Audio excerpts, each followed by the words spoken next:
Hi అండి, welcome to Tatas recipes. ఈరోజు ములక్కాడ నిల్వ పచ్చడి కరెక్ట్ కొలతలతో ఎలా చేయాలో చూపిస్తున్నానండి. ఈ పచ్చడి కరెక్ట్ కొలతలతో నేను చెప్పే టిప్స్ పాటిస్తూ చేస్తే సంవత్సరం దాకా నిల్వ ఉంటుంది. నిల్వ పచ్చడి చేసేటప్పుడు కొన్ని టిప్స్ తప్పక పాటించి తీరాలి. అలా చేస్తేనే పచ్చడి సంవత్సరం పాటు నిల్వ ఉంటుంది. నేను వీడియో చివరి వరకు టిప్స్ ఇస్తుంటాను. చివరి వరకు చూసి ఖచ్చితంగా ఈ టిప్స్ని ఫాలో అవ్వండి. ఈ పచ్చడిని ఫ్రెష్గా ఉన్న ముదిరిన ములక్కాడలతో మాత్రమే చేయాలి.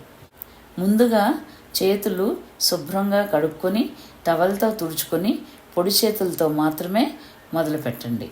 ఏమాత్రం చెమ్మగా కూడా ఉండకూడదు. ఈ ప్రాసెస్ అయ్యేంత వరకు మీ చేతులు శుభ్రంగా పొడిగా ఉండాలి.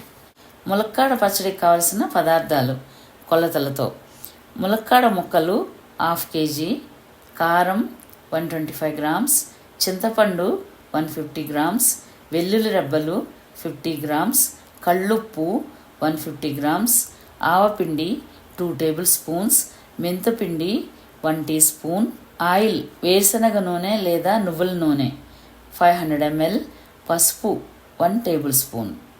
ఇప్పుడు ఆవాలను మెంతులను చెరిగి ఎండలో 1 గంట పాటు ఎండబెట్టండి. వీటితో పాటు కళ్ళుప్పుని కూడా ఎండబెట్టండి. సన్నని ఆవాలను మాత్రమే తీసుకోండి.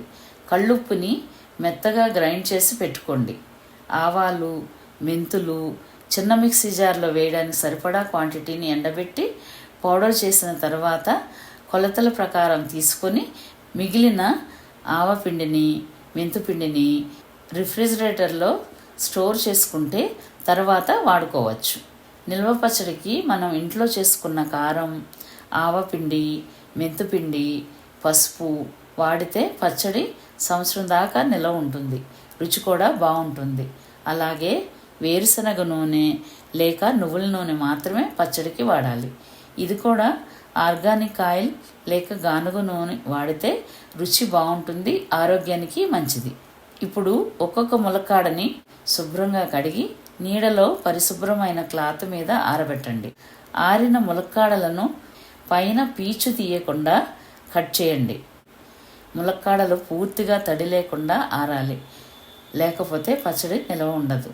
ఇప్పుడు కడాయిలో 50 ml నూనె పోసి ములక్కాడ ముక్కల్ని పచ్చివాసన పోయేంత వరకు వేయించండి. అంటే పచ్చిదనం పోయి లైట్గా వేగాలి, కానీ ముక్క మెత్తబడకూడదు, గట్టిగానే ఉండాలి. వేయించిన ములక్కాడ ముక్కలను పూర్తిగా చల్లారనివ్వండి.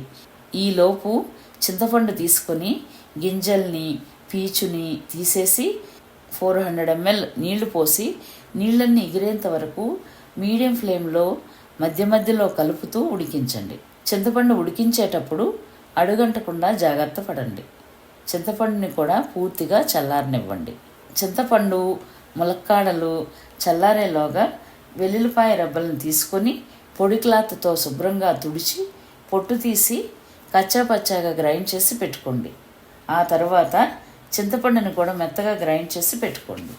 ఇప్పుడు ఒక పెద్ద బేసిన్లో ముందు చెప్పిన కొలతల ప్రకారం కారం, ఉప్పు, మెంతిపిండి, ఆవపిండి అన్నీ వేసి పూర్తిగా కలిసేంత వరకు కలపండి. ఆ తర్వాత వేయించిన ములక్కాడ ముక్కలు, చింతపండు గుజ్జు వేసి ముక్కలకు పట్టేట్టు ముక్కలు విడిపోకుండా జాగ్రత్తగా కలపండి. ఫైనల్గా వెల్లుల్లి ముద్దను వేసి కలిపి పక్కన పెట్టండి. ఇప్పుడు పచ్చడి తాలింపు కోసం కడాయిలో మిగిలిన 450 ml నూనె పోసి ముక్కలుగా చేసిన 6 ఎండుమిరపకాయలు, 1/2 teaspoon మెంతులు, 2 tablespoons ఆవాలు, 15 నుండి 20 వరకు వెల్లుల్లి రెబ్బలు వేసి పోపు కాగిన తర్వాత దించి పసుపు, కొద్దిగా ఇంగువ వేసి చల్లారనివ్వండి. తాలింపు పూర్తిగా చల్లారాలి. వేడిగా ఉన్నప్పుడు పచ్చడిలో పోస్తే పచ్చడి రంగు నల్లగా మారుతుంది. అందుకే పూర్తిగా చల్లారిన తర్వాత మాత్రమే పచ్చడిలో పోసి ముక్కలు విడిపోకుండా నూనె అంతా కలిసేలా కలపండి. నేను చెప్పిన టిప్స్ అన్నీ పాటిస్తూ అన్ని కొలతలు కరెక్ట్గా వేస్తే పచ్చడి సంవత్సరం దాకా నిల్వ ఉంటుంది. రుచి అద్రిపోతుంది.